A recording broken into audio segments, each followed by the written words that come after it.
Welcome to Kenton's videos. Enjoy the video. You begin by confirming prerequisites and then start the online request. Have the RC, owner's ID, and the new mobile number ready. These are required for verification.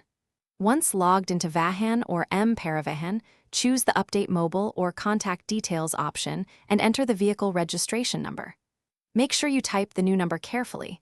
A single-digit error will block SMS OTP confirmation. If you represent a dealer, use the registered account to proceed. Next, you follow verification and document upload steps to substantiate the change. You may receive an OTP on the old or the new number. Enter it promptly to prove control. Then upload a clear scan of the RC, owner ID, and any supporting document requested. Make sure file formats and sizes meet the portal limits. After uploads, pay the stated fee using net banking or card. Save the payment receipt and acknowledgement number for tracking and future reference.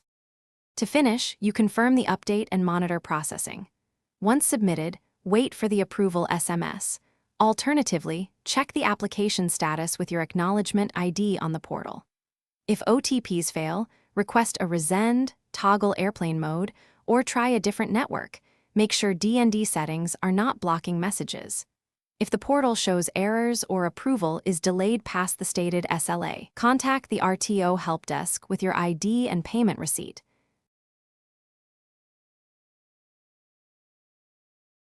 Thanks for watching. Consider subscribing if we helped you.